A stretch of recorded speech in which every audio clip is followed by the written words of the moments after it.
Hello everyone, welcome to the channel. Capricorn sun moon और rising लोगों के लिए रीडिंग है। मैं आप सब लोगों से इसको ये सजेस्ट करूँगी कि आप काइंडली अपना बर्थ साइन जो है, जो कि हम जिसको असेंडेंट बोलते हैं, राइजिंग साइन बोलते हैं, लगना बोलते हैं, ताले बोलते हैं, उस साइन के हिसाब से आप अपनी वीडियो देखें, और या मून साइन के अकॉर्डिंगली अपनी वीडियो देखें। बहुत सारे लोग जो हैं वो ये समझते हैं कि जो सन साइन के हिसाब से उनका ज़ोडिएक बनता है वो एक्यूरेट होता है। ऐसा नहीं है। सन साइन जो है वो इतनी एक्यूरेसी नहीं होती। इस बारे में मैं अपनी लाइफ के अंदर मज़ीद फर्दर बात भी करूँगी। कैप्रिकॉन लोगों के लिए ये रीडिंग है और देखते हैं कि मिड अगस्त में क्या सिचुएशन है जो अगले 15 से 20 दिनों के दरमियान में मौजूद रहेगी। एक बात जो है वो ये है कि जहाँ पे भी आप को इस किस्म की पोजीशन में थे जहाँ पे आपको टाइम नहीं दिया जा रहा था, आपकी एफ़र्ट्स जो हैं उनका प्रॉपर रिस्पांस नहीं मिल रहा था, और ये भी हो सकता है कि आपका जो पार्टनर है या आपका जो जिसके साथ भी आप डील कर रहे हैं, अच्छा पार्टनर का हरगिज़ यहाँ पे ये मतलब नहीं है कि कोई ऐसा शख्स जो कि आपका स्पाउस ही हो, कोई ऐसी खातून जो कि आपकी स्पाउस ही हो, ये हरगिज़ मतलब नहीं है। लेकिन जिनके साथ भी आप डील कर रहे हैं, हर दो सूरतें पॉसिबल हो सकती हैं। तो जिनके साथ भी आप डील कर रहे हैं वो आपकी एफ़र्ट्स का आपको शायद प्रॉपर रिस्पांस नहीं दे रहे थे, लेकिन अब जो है इस आखिरी 15 दिनों में या 3 हफ़्तों के जो टाइम पीरियड में चीज़ों में काफ़ी ज़्यादा तेज़ी आने का इम्कान है। और उसकी रीज़न ये है कि आप काफ़ी अरसे से एक ऐसी क्रॉस रोड के ऊपर खड़े थे जहाँ पे आपको फ़ैसला लेना था कि मुझे कौन सी डायरेक्शन में जाना है। और मुझे ये लगता है कि आपने काफ़ी हद तक ये बात डिसाइड कर ली हुई है कि आपको कौन सी डायरेक्शन में मूव करना है, क्योंकि अगर इन 15 दिनों में नहीं तो सितंबर के पहले हफ़्ते में डेफ़िनेटली आप किसी ना किसी किस्म की, चाहे ये फ़िज़िकल मूवमेंट है, चाहे इमोशनल मूवमेंट है, चाहे स्पिरिचुअल मूवमेंट है, चाहे मेटाफोरिकली आप मूव कर रहे हैं, तो ये एक मूवमेंट जो है वो यहाँ पे नज़र आ रही है। और आप इस मूवमेंट के बारे में, इस चेंज के बारे में बिल्कुल क्लियरली अपने इर्द गिर्द के लोगों को और जिनके साथ आप डील कर रहे हैं उनको भी आप क्लियरली बताने की पोजीशन में होंगे, और आप ओपनली इस बात का इजहार करेंगे कि क्यों ऐसा हुआ है या क्या चीज़ ऐसी है जो कि आप कर रहे हैं और क्यों कर रहे हैं। ओवरऑल नज़र ये आ रहा है कि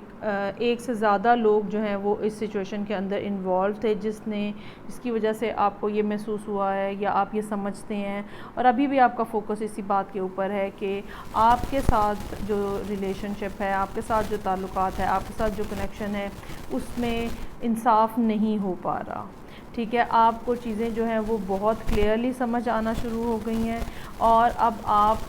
जो सारी बातें आप महसूस कर रहे थे, अब आप वो वर्बल उसका एक्सप्रेशन जो है वो भी यहाँ पे नज़र आ रहा है। आप मज़ीद इस बात का बिल्कुल नहीं चाहेंगे कि आप सिर्फ़ अकेले बैठ के किसी मिज़री का शिकार हों या अकेले बैठे रहें, और अब ना ही आप इस बात को बर्दाश्त करेंगे कि एक से ज़्यादा लोग जो हैं वो इक्वेशन के अंदर हों और चीज़ों को ख़राब करें। मुझे ये लगता है कि अभी ये फ़ैसला लेने में कि आपको फ़र्दर इस सिचुएशन में नहीं रहना, थोड़ा सा वक्त अभी बाकी है। हो सकता है कि आप ज़हनी तौर पे अपने आप को इस बारे में तैयार कर चुके हों या तैयार कर रहे हों इस टाइम ड्यूरेशन के अंदर कि मुझे अब इस जगह पे फ़र्दर इन्वेस्टमेंट करनी है या नहीं। अगर ये बिज़नेस है तो भी फ़र्दर इन्वेस्टमेंट की बात हो सकती है। ठीक है, इन्वेस्टमेंट का हरगिज़ ये मतलब नहीं होगा कि फ़ाइनेंशियल इन्वेस्टमेंट ही है, फ़िज़िकल एफ़र्ट की भी इन्वेस्टमेंट होती है। और अगर ये रिलेशनशिप है तो भी ये बात बनती है कि आपने फ़र्दर जो इस बारे में सोच लिया है कि मुझे मज़ीद इन्वेस्ट नहीं करना, अपने आप को एनर्जेटिकली इन्वेस्ट नहीं करना, इमोशनली इन्वेस्ट नहीं करना। और उसकी रीज़न यही है कि जो आपको टाइम जो था जो दिया जा रहा था किसी रिलेशनशिप के अंदर या किसी बिज़नेस के अंदर, जो रिस्पॉन्स आ रहा था इन्वेस्टमेंट का, वो कोई मुनासिब नहीं था, और इस बात ने आपको इस सिचुएशन से मूव ऑन करने पे मजबूर कर दिया है।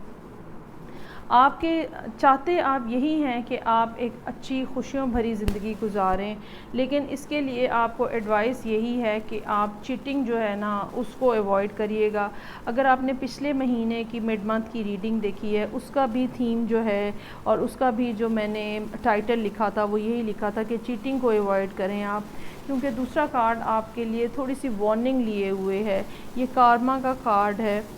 ٹھیک ہے، اور کارما کا کارڈ ہمیں یہ بتاتا ہے کہ آپ وہی آپ کو ملتا ہے جو کہ آپ یونیورس میں دیتے ہیں۔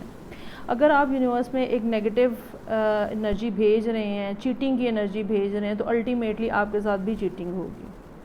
سو اس بارے میں آپ کو کیپریکونز محتاط رہنے کی ضرورت ہے۔ چاہے آپ کتنا زیادہ اس ٹائم کے اوپر افسوس کا شکار ہیں، دکھ کا شکار ہیں، اور ظاہری بات ہے اگر یہ ایک 3 پرسن پارٹی جو ہے وہ یہاں پہ سچویشن میں موجود ہے، اگر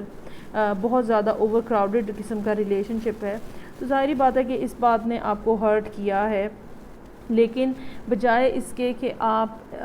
اس ٹرائنگولر سچویشن کے اندر زیادہ دیر موجود رہیں، بہتر یہ ہوگا کہ آپ اپنے لیے ہی اس سچویشن میں سے باہر آنے کی کوشش کریں۔ اور مجھے یہ لگتا ہے کہ یہی جو ایک کوشش ہوگی یہ آپ کو ان خوشیوں کی طرف، ان ہیپینس کی طرف لے کے جائے گی ایونچولی، جو کہ آپ چاہتے ہیں کہ آپ کی زندگی میں موجود ہو۔ دوسرا شخص جو ہے یا دوسرا پارٹنر جو ہے، اگر وہ اس بارے میں کوئی ریزسٹنس نہیں کر رہا، ریلیشن شپ کو بچانے کی کوشش نہیں کر رہا، تو آپ کو اپنی اون کے اوپر ڈیسیژن لے لینا چاہیے۔ So this was the reading for Capricorn, Sun, Moon and Rising. I hope آپ کو اچھی لگی ہوگی، فیڈ بیک دیجیے گا، میں آپ سے نیکسٹ ریڈنگ کے ساتھ پھر ملوں گی۔ Take care, bye.